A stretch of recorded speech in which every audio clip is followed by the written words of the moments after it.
Setelah pemotretan selesai, Marcel kembali ke apartemen.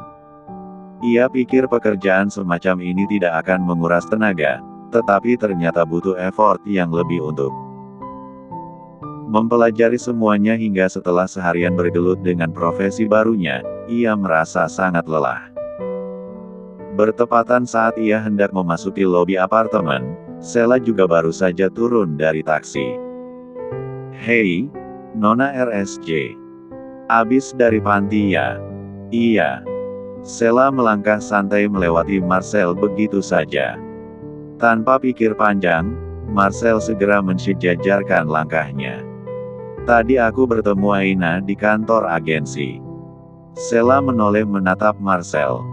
"Ngapain kamu di kantor agensi?" tanyanya. "Aku kerja part-time." "Oh ya? Karena kamu sering pergi ke panti, aku minta tolong awasi Nenek Mariana. Terkadang wanita tua itu sering menangis. Jika hal itu terjadi, hubungi aku."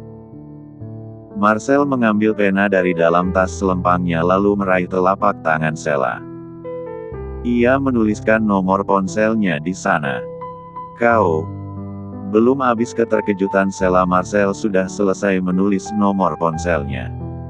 "Sebagai tetangga aku minta tolong, by Nona RSJ." Marcel melangkah mendahului Sheila. Ia berlari cepat masuk ke dalam lift yang hampir tertutup meninggalkan Sheila sendiri di sana. Ada saja kelakuannya. Sheila hendak menghapus nomor ponsel di telapak tangannya, tetapi ia mengurungkan niatnya. Ia mengambil ponselnya dari dalam tas dan segera menyalin nomor ponsel tersebut. "Ini aku, sudah di depan rumah Alvin. Malam ini aku akan mendapatkan nomor ponsel si Donna itu. Kalau perlu aku tidak akan pulang," ucap Laras kepada Aina di ujung telepon. "Bagus, kalau kamu sudah dapat nomor ponselnya kan kita bisa terencana besok. Aku tidak bisa berkutik sekarang karena Arka tidak mau tidur dan terus bermain dengan papanya. Aku tutup dulu, bye." Panggilan telepon tersebut terputus. Laras melanjutkan langkahnya hingga ke teras rumah Alvin. Sama seperti Alvin saat bertamu ke rumahnya, Laras juga langsung main masuk begitu saja karena ia memiliki kunci serep rumah tersebut. Selama 3 tahun belakangan ini mereka memang sudah saling mempercayai satu sama lain, hingga tidak segan untuk berbagi kehidupan pribadi. Saat untuk pertama kalinya Alvin mengangkat telepon sembunyi-sembunyi darinya, disitulah Laras mulai menyadari jika sikap pria itu tidak seperti biasanya. Mungkin tanpa ia sadari hatinya mulai gelisah kalau saja benar Alvin juga terjerat wanita lain. "Alvina, kau di mana?"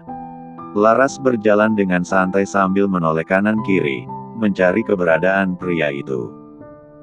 Namun dia tidak menemukan Alvin dimanapun. "Ahoy Alvina. Aku datang."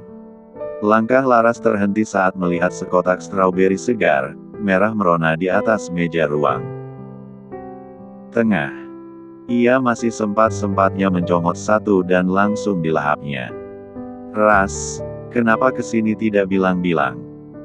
Alvin mempercepat langkahnya menuruni tangga sambil mengeringkan rambutnya dengan handuk kecil. "Aku bosan di rumah, jadi aku kesini. BTW stroberinya enak, beli di mana?" Laras lagi-lagi mencomot satu dan langsung dilahap. "Segar, manis sekali. Oh itu tadi dikasih sama Mrs. Donna, katanya langsung dari Korea." "Puih." Laras melepasi sisa buah di mulutnya saat mendengar jawaban Alvin. "Wanita itu lagi. Aku dan Arhan tadi meeting dengannya." Ekspresi wajah Laras seketika berubah bias. Ia terlihat ingin bertanya, tetapi segera ia urungkan karena Laras tahu pasti jawaban Alvin sama seperti siang tadi. "Apa Donna itu cantik?" Tentu. Yang paling mencengangkan, dia sangat agresif." "Wah, kalau bukan karena proyek ini, aku tidak mungkin bisa bertahan." Alvin memperlihatkan pergelangan tangannya kepada Laras. Tadi aku dicakar. Wajah Laras semakin terlihat kesal. Dia Donna atau Dogi? Cek, kau ini. Alvin mencubit pipi Laras dengan gemas. Karena kamu sudah di sini. Sudilah kiranya untuk memasak makan malam. Karena Baginda Raja sangat lapar. Tadinya Laras sangat bersemangat untuk mencari bukti, tapi entah kenapa dia jadi lemas, tak bertenaga. Mau marah-marah seperti biasanya saja, tidak bisa. Aku masakan telur dadar saja. Ia berbalik pergi menuju dapur. Hei, apa hanya segitu kemampuanmu? Seru Alvin tetapi tidak dipedulikan oleh Laras. Pukul 8 malam, saat ini Laras dan Alvin sedang duduk berdampingan di sofa panjang ruang tengah. Seperti biasanya saat mengunjungi satu sama lain pasti mereka tidak akan pernah melewatkan menonton film bersama. Laras juga sudah meracikan koktail dengan kadar alkohol rendah yang biasa ia minum bersama Alvin. Entah sejak kapan kebiasaan itu sudah menjadi tradisi saat mereka berkumpul berdua ataupun bersama Kinos. Sebagai mantan pegawai di klub Mami Mary, Laras sangat ahli membuat koktail entah itu yang mengandung alkohol atau tidak. Biasanya racikan favorit Alvin adalah campuran sedikit alkohol dengan jus lemon. Hei knalpot rombeng, kau lemas sekali tidak seperti biasanya. Ada masalah dengan ibumu lagi? Tidak. Jawab Laras sambil terus menatap lurus ke arah layar TV. Kau capek? Mau aku antar pulang? Nanti saja. Laras menoleh menatap Alvin. Entah kenapa tiba-tiba saja aku berpikir, kalau nanti kamu punya pacar, aku tidak bisa masuk sembarangan lagi ke dalam rumah ini, terus kamu juga tidak boleh masuk sembarangan lagi ke dalam rumahku, memakan makananku, numpang mandi, tidur, nyuci. Kau tidak boleh melakukan itu lagi. Alvin terdiam sejenak, mencoba memahami ucapan Laras. Tunggu. Apa dia sedang takut kehilanganku? Masa sih, apa iya? Tapi sepertinya dia benar-benar takut. Apa aku panas-panasi saja sekalian, siapa tahu dia jadi sadar, batin Alvin. Tentu.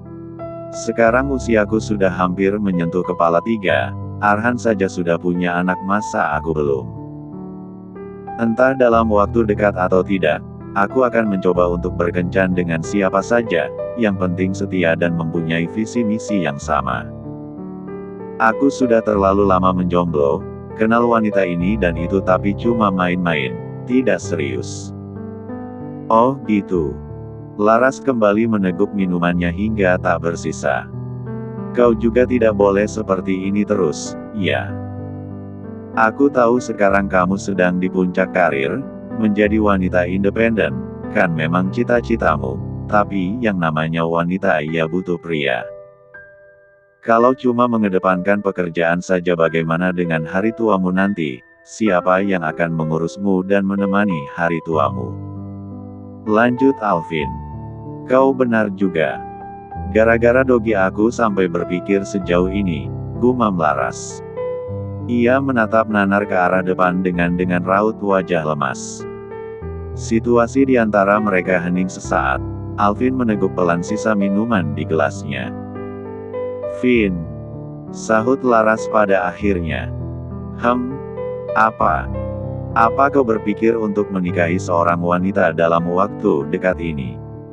Cek, kenapa tiba-tiba kau bertanya seperti itu? Alvin terkekeh kecil lalu kembali menghabiskan sisa minuman di gelasnya. Pandangannya kembali fokus ke film yang sedang ia tonton. Laras menoleh menatap Alvin sambil menghembus napas berat. Entahlah. Tiba-tiba aku ingin menikah denganmu saja. Perut. Saking kagetnya Alvin sampai menuncratkan minuman yang belum sempat tertelan. Uhuk. Alvin sampai terbatuk-batuk saat mendengar permintaan Laras. Wajahnya memerah, jantungnya berdebar-debar tak karuan. Hei, kau ingin membunuhku? Hal seperti itu diucapkan sembarangan. memangnya aku laki-laki apaan?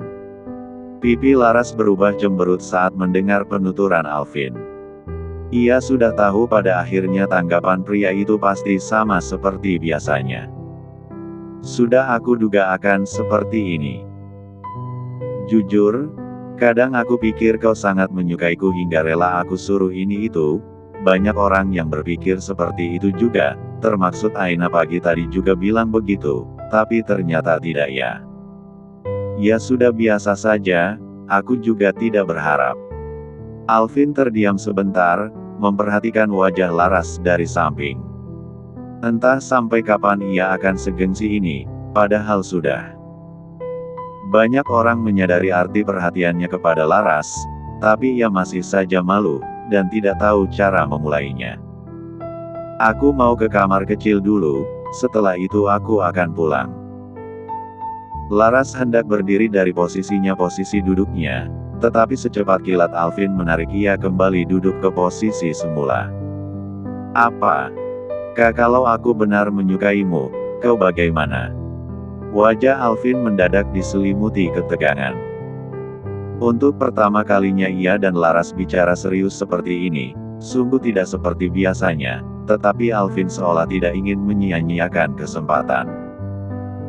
Laras beringsut mendekati Alvin, ia menyodongkan sedikit tubuhnya hingga jarak mereka hanya beberapa sentimeter saja. Kenapa kamu menyukaiku? Bukankah aku menyebalkan, cerewet, dan berisik? Aku juga tidak tahu. Hanya sajamu mungkin benar, aku mulai menyukaimu. Ah tidak, aku sudah menyukaimu sejak lama. Aku juga tidak bisa menjelaskan alasannya ke.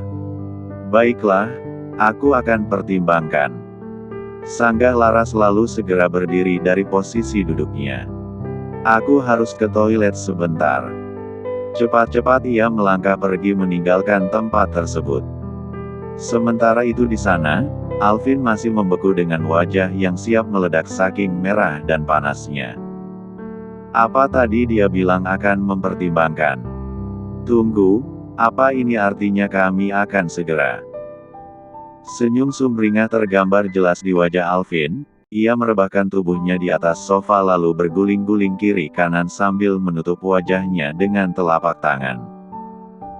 Sesampainya di dalam toilet, Laras bersandar di dinding sambil memegangi dadanya yang terus berdetak kencang. Sial, malah terjebak sendiri. Kenapa tadi aku belak-belakan sendiri hanya karena cemburu? Tapi apa dia benar menyukaiku? Entahlah, yang penting aku dapat yang aku butuhkan dulu. Tangan Laras merogoh kantong celananya, mengambil ponsel Alvin yang susah payah ia ambil secara diam-diam tadi. Hufet, akhirnya. Aku mendapatkan ponselnya. Dikampret. Kira-kira apa ya sandinya? Seolah tidak ingin membuang-buang waktu Laras segera mengetikkan angka yang berkemungkinan menjadi sandi ponsel tersebut. Namun, setelah beberapa saat mencoba, sandi yang ia masukkan terus saja salah. Aduh apa ya? Laras mondar-mandir seraya berpikir kira-kira apa kata sandi ponsel tersebut, hingga tiba-tiba saja ia memikirkan hal gila yang sepertinya mustahil. Tunggu, tidak mungkin itu kan? Cepat-cepat ia mengetikkan 6 angka, tanggal, bulan, tahun lahirnya dan ternyata benar saja. Hah, jadi selama ini dia benar menyukaiku. Sampai sandi ponselnya saja tanggal kelahiranku. Wah, bisa-bisanya dia segengsi ini selama bertahun-tahun. Awas saja ya, aku akan menerimamu semudah itu jika benar kamu dan Mas Arhan ada main dengan wanita lain. Mata Laras membulat saat mulai membuka aplikasi chatting di ponsel tersebut. Namun, ia tidak mendapatkan riwayat chat apapun dari wanita bernama Donna, hingga saat melihat riwayat telepon, ia mendapatkan apa yang ia cari. Hufet, setidaknya aku mendapatkan nomor ponselnya. Ini lebih dari cukup. Ia segera menyalin nomor tersebut ke nomor ponselnya. Tak berselang lama, Laras keluar dari toilet, ia kembali menghampiri Alvin yang sedang berbaring di atas sofa. Saat melihat Alvin lengah, ia meletakkan ponsel tadi di atas nakas sebelah sofa. "Aku mau pulang sekarang." Dengan sigap Alvin berdiri. "Cepat sekali. Kau tidak mau menginap saja?" "Tidak, aku takut diterkam buaya."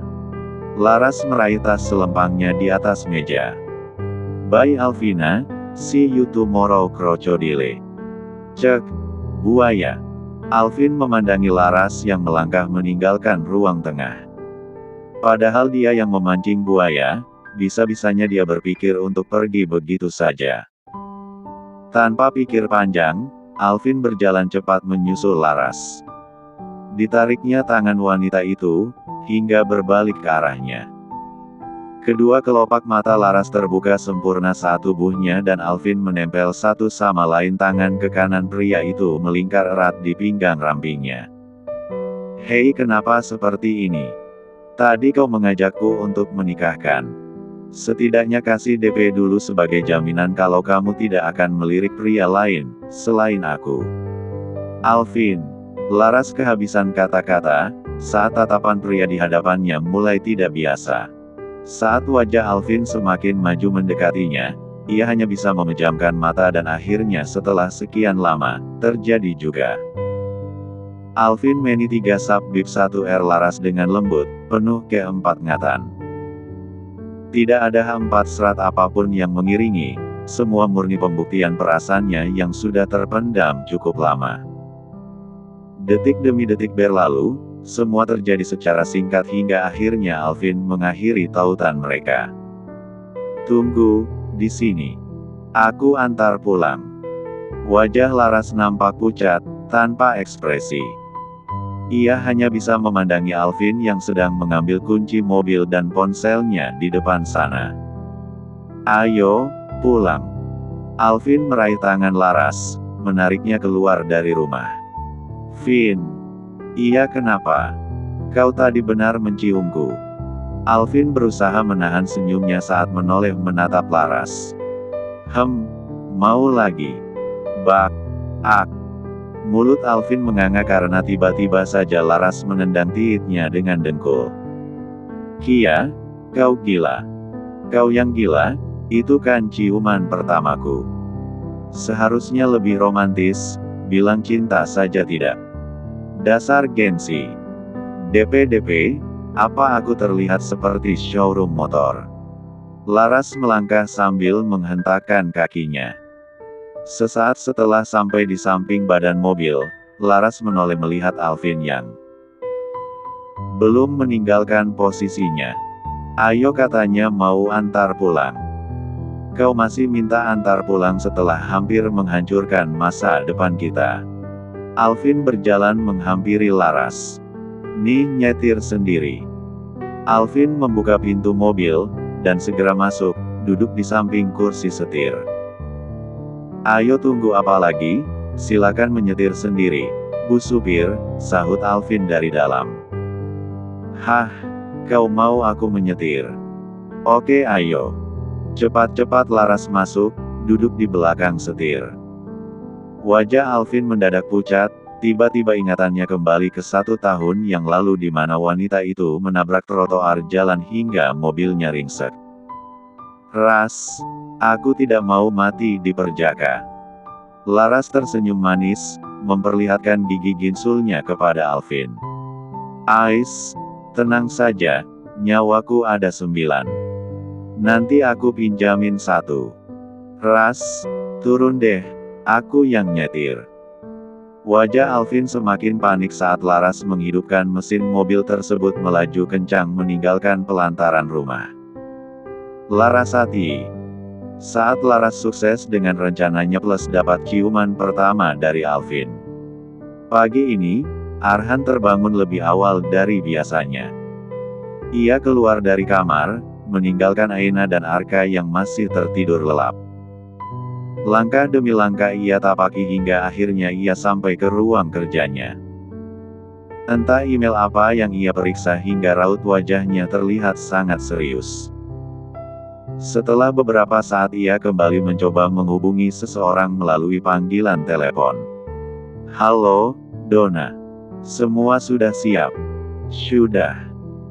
Gaunnya sangat cantik, mewah dan pasti pas sekali. Pokoknya semua oke. Wah, jadi tidak sabar deh. Baiklah, aku tunggu di Hotel X hari ini.